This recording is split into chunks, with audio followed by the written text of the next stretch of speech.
Sing a song. The one for me.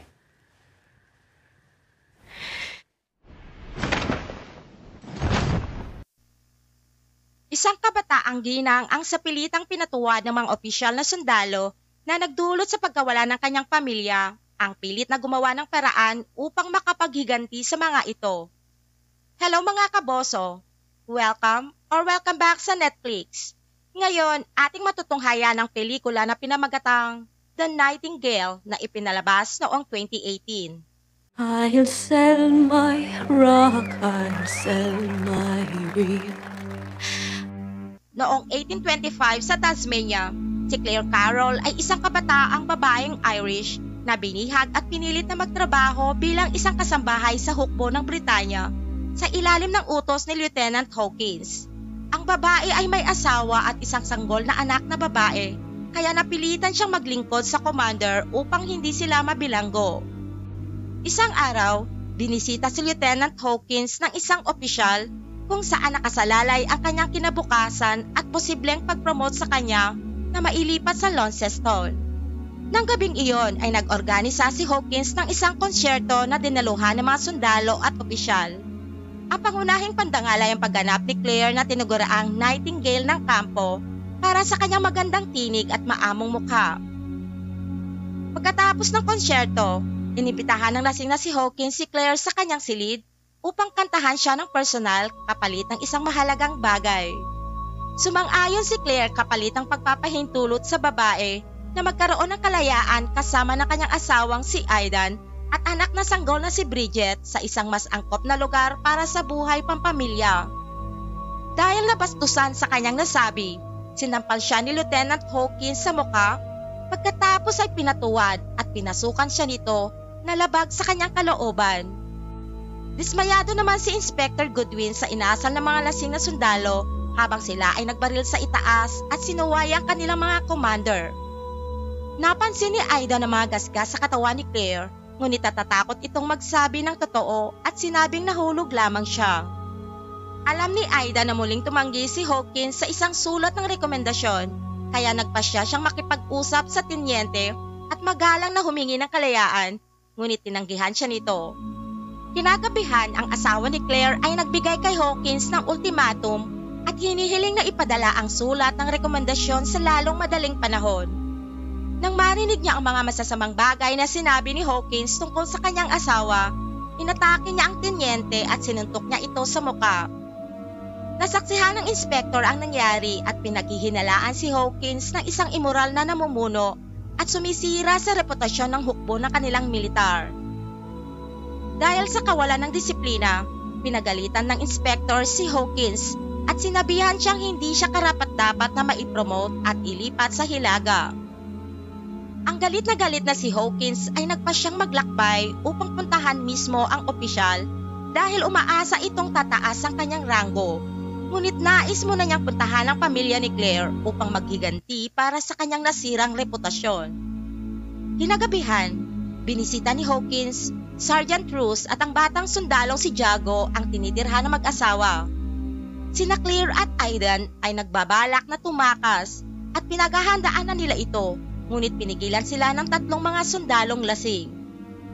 Hiniling ni Hawkins na humingi ng tawad si Aidan sa kanya, ngunit tumanggi ang lalaki kaya sinuntok niya si Aidan pagkatapos ay kinuha nito ang kanyang rifle. Hinawakan ni Roos at Jago ang asawa ni Claire at ipinaalam ni Hawkins kay Aidan ang tungkol sa pagtatalik nila ng asawa nitong si Claire. Pinatuwad niyang muli ang babae at ipinasok ang kanyang tarugo sa harapan ng asawa nito. Nakawala naman si Aidan at sinakal si Hawkins, kaya binaril siya nito hanggang sa matsugi si Aidan. Pagkatapos ay pinahintulutan nito si Ross na gawin ang anumang nais nito kay Claire, kaya pinatuwad din niya ito.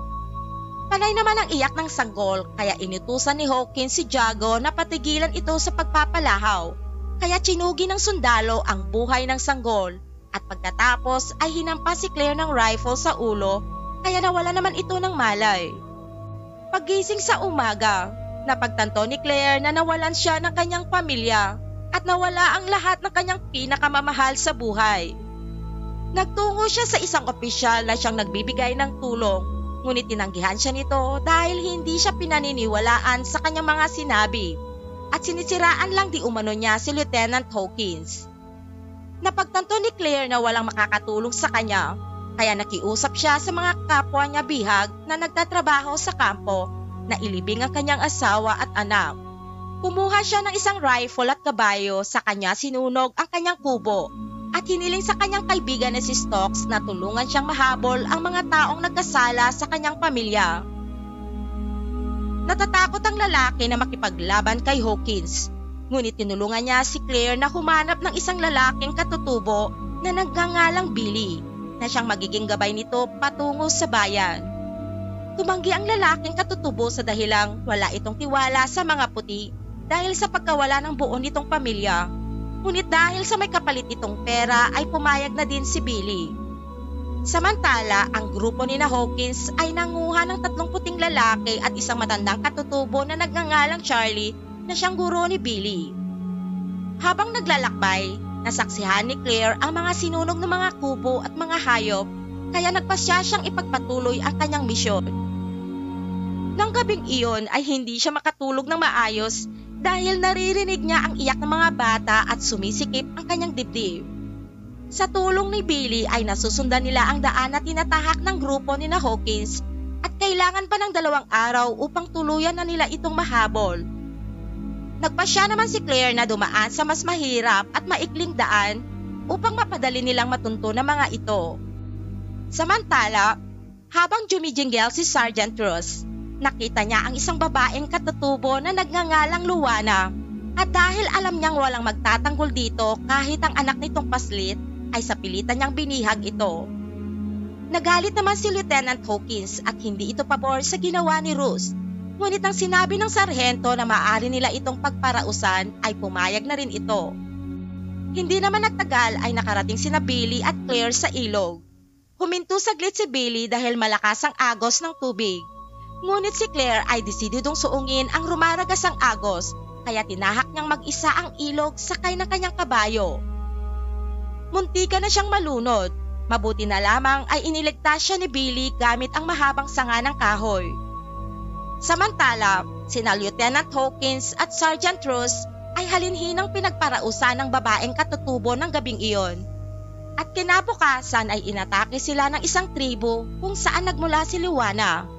Nasugatan naman ng katutubo si Jago gamit ang sibat, kaya pinabayaan na lamang ito nila Hawkins ng mag-isa. Nakiusap naman si Claire kay Billy na huwag siyang sundan upang habulin ng lalaking si Jago na siyang pumaslang sa kanyang pinakamamahal na anak. Nang mahabol niya ito ay binaril niya ito sa hita at saka inundayan ng saksak hanggang sa matsugi. Samantala, nagmungkahi naman ang matandang katutubo na si Charlie sa grupo ni Hawkins. Natahakin nila ang matarik na burol upang makaiwas sila sa anumang masasamang tribo na hahadlang sa kanila. Ngunit ang hindi nila alam ay dinala sila ni Charlie sa isang dulo ng burol kung saan wala na silang daang tatahakin patungo sa Launceston. Napagtanto ni Sergeant Ross na wala talagang balak ang matandang katutubo na ituro sa kanila ang tamang daan, kaya binaril niya ito na ikinagalit naman ni Hawkins. Natagpuan naman ni Billy ang katawan ng kanyang gurong si Charlie, kaya nagsagawa ito ng isang ritual.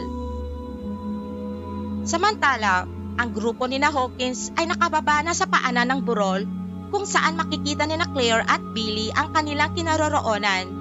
Naisa nang paputukan sila ni Claire ngunit natatakot ito. Napansin naman ni Hawkins ang nakaligtas na si Claire at binaril niya ito, ngunit nagawa nitong makatakas at magtago sa likod ng puno. Natakip naman ni Hawkins at Ross si Billy, dala ang kabayo at rifle, at sa kanila ito pinilit na ituro ang daan patungo sa syudad kung nais pa nitong mabuhay. Sinundan sila ni Claire, ngunit pinaputukan siyang muli ni Hawkins, kaya natakot siya at nawala siya sa landas na tinatahak ng grupo. Animoy wala na sa sarili si Claire nang maalala ang kanyang asawa at anak, at ang lalaking kinitil niya ang buhay upang mapaghigantihan. Hindi na niya alintana ang kanyang paligid at nais niyang kumawala sa multo ng nakaraan, kaya sumuong siya sa tubig. Kinaumagahan, nakita ni Claire ang isang itim na ibon at sinundan niya ito hanggang sa makarating siya sa main road. Nadaanan siya ng isang matanda at sumakay na lamang siya sa likod ng karwahe hanggang sa makita niya si Billy na nagtatago. Kalaunan habang naglalakad sina Billy at Claire ay nadaanan sila ng mabait na mag-asawang matanda at inalok sila ng matutuluyan at makakain. Kinaumagahan, nagtungo sina Claire at Billy sa sentro. Binantayan naman ni Billy ang kabayo habang si Claire naman ay nagtungo sa isang bar kung saan nagtitipon ng mga opisyales ng militar at doon niya isiniwalat ang ginawang krimen ni Hawkins sa kanyang pamilya at pagsalbahe nito sa kanya. Pagkatapos ay tumakas na siya sakay ng kanyang kabayo. Nang gabing iyon ay nagpahid si Billy ng pintura sa kanyang katawan at nagtungo sa kinaroroonan ni Hawkins dala ang isang sibat. Nagising si Claire at sinundan niya ito. Tinamaan ni Billy ang tinyente sa dibdib at binaril naman siya ni Rosie Chan, ngunit napas lang din ito ni Billy. Sumapit ang bukang liwayway, sina Billy at Claire ay nagtungo sa dalampasigan kung saan sila kumanta at sumayaw habang hinihintay ang paglabas ng haring araw sa likod ng karagatan. Mga kaboso, ano naman ang inyong gagawin sa mga taong nakagawa sa inyo ng kasalanan? Ikomento lang po ang inyong sagot. Maraming salamat sa panonood. Huwag po natin kakalimutang mag-subscribe sa aking channel, pa-like, comment at share na din.